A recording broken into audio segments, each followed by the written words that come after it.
the leader of Libya, Colonel Muammar al-Gaddafi, publicly confirmed his commitment to disclose and dismantle all weapons of mass destruction programs in his country. نامعلوم سے معلوم تک کی series Gaddafi عروج و زوال کی کہانی میں ہم آپ کو قذافی کی زندگی کے بارے میں تفصیل سے بیان کر رہے ہیں۔ اب تک اس سیریز کی 5 اقساط پیش کی جا چکی ہیں۔ اگر آپ نے پچھلی اقساط نہیں دیکھیں تو پہلے وہ ضرور دیکھیں۔ آج قذافی عروج و زوال کی کہانی حصہ ششم میں ہم آپ کو بتائیں گے کہ قذافی نے دنیا میں شہرت حاصل کرنے کے لیے کیا نئے طریقے اپنائے، امریکہ میں دہشت گرد حملے کا قذافی نے کیسے فائدہ اٹھایا، قذافی اسامہ بن لادن کا کیوں دشمن تھا، اور قذافی نے پاکستان کو کس طرح نقصان پہنچایا۔ تو چلیے شروع کرتے ہیں۔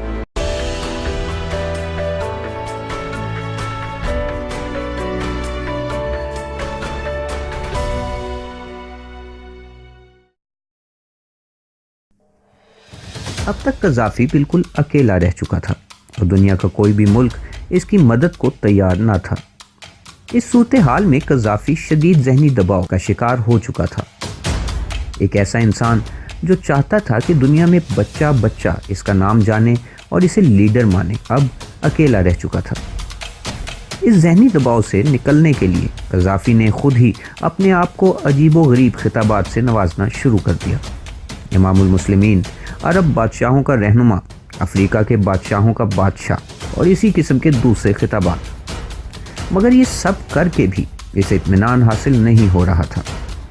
اس کی ذہنی کیفیت کے اثرات اس کی شخصیت پر بھی نمایاں ہونے لگے تھے، یہاں تک کہ اس کی شکل و شباہت اور کپڑوں سے بھی اس بات کا اندازہ ہونے لگا تھا۔ قذافی کے کپڑے مزید مہنگے اور نت نئے ڈیزائنوں کے نظر آنے لگے۔ قذافی کے کپڑے اور انداز دیکھ کر فوراً لوگوں کو قذافی کی ذہنی کیفیت میں خلل کا احساس ہوتا تھا۔ اسے دیکھ کر اکثر کسی مصنوعی فلمی شخصیت یا کیریکٹر کا احساس ہوتا۔ اکثر وہ عجیب قسم کے فوجی یونیفارم میں پایا جاتا۔ یہ یونیفارم سونے اور چاندی کے میڈل، بیج اور کئی طرح کے زیورات سے بھرا ہوتا۔ کچھ ہی عرصے بعد قذافی نے اپنا اسٹائل تبدیل کیا۔ فوجی یونیفارم کے بجائے اب اس نے عرب بدوؤں کا لباس زیب تن کرنا شروع کر دیا۔ اس لباس میں بھی وہ عجیب و غریب جدتیں لے آیا۔ اکثر اوقات تو دیکھنے والوں کو یہ سمجھ ہی نہیں آتی کہ قذافی نے آخر کس قسم کے کپڑے پہن رکھے ہیں۔ اس کے ساتھ موجود افراد بھی اس کے کپڑے دیکھ کر دل ہی دل میں ہنسا کرتے۔ قذافی دن میں کئی دفعہ اپنے کپڑے تبدیل کرتا۔ جب ایک دفعہ قذافی سے اس کے عجیب و غریب کپڑوں کے بارے میں سوال کیا گیا تو اس نے جواب دیا کہ وہ تو اپنی قوم کو نئے فیشن دے رہا ہے۔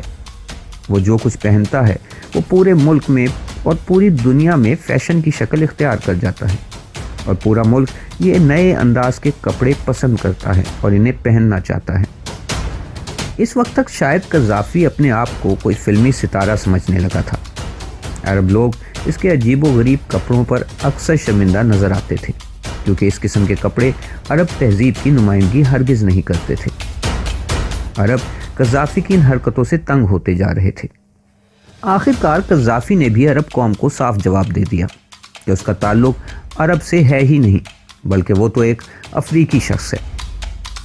مگر ایک بات سچ ہے کہ قذافی کے کپڑوں کے چناؤ کی وجہ سے کسی بھی محفل میں قذافی توجہ کا مرکز بنا رہتا تھا۔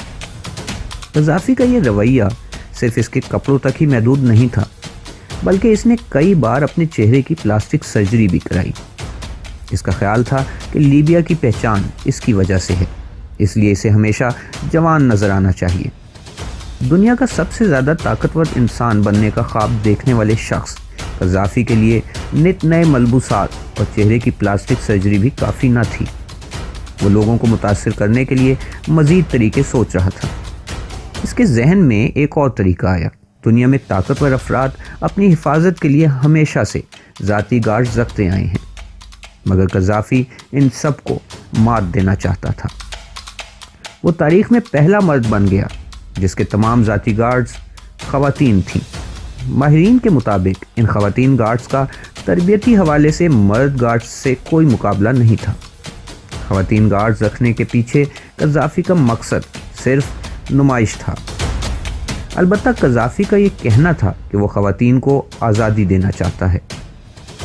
قذافی کے مغربی دنیا سے بگڑتے تعلقات کی وجہ سے اب تک لیبیا پر کئی قسم کی کڑی پابندیاں لگ چکی تھیں، جس کی وجہ سے اب تک لیبیا کے اندرونی حالات بد سے بدتر ہوتے چلے جا رہے تھے۔ دنیا میں قذافی اکیلا رہ چکا تھا، مگر پھر ایک واقعہ ایسا آیا جس نے قذافی کو دنیا میں دوبارہ متعارف کرانے کا چانس دیا۔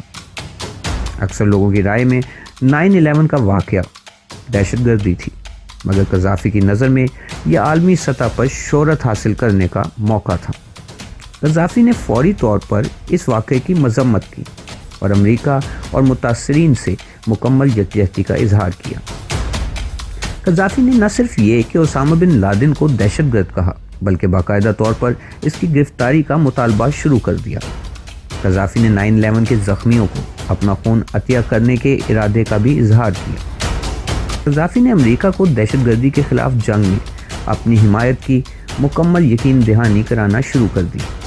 اس نے CIA کو القاعدہ، اسامہ بن لادن اور دوسرے امریکہ دشمن گروپوں کے بارے میں خفیہ معلومات مہیا کرنا شروع کر دی۔ ان خفیہ معلومات سے امریکہ نے بہت فائدہ اٹھایا۔ امریکہ اور لیبیا ایک دفعہ پھر ایک دوسرے کے قریب آنا شروع ہو گئے۔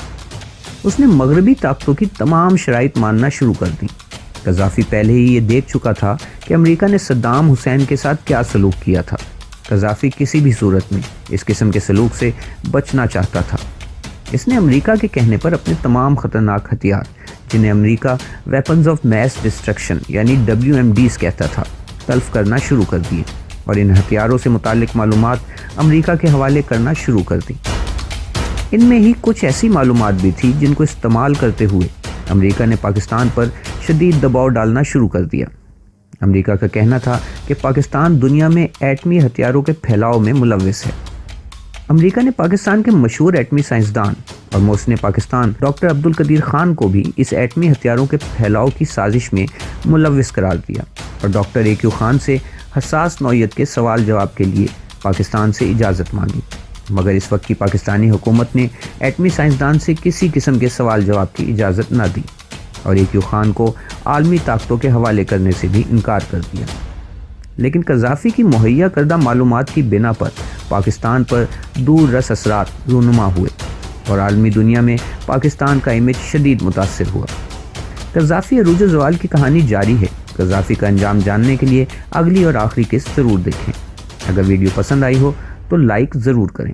اس سیریز کی تمام اقساط دیکھنے کے لیے ہمارا چینل سبسکرائب کریں اور بیل آئیکن کو کلک کریں تاکہ تمام اقساط آپ تک بر وقت پہنچ سکیں۔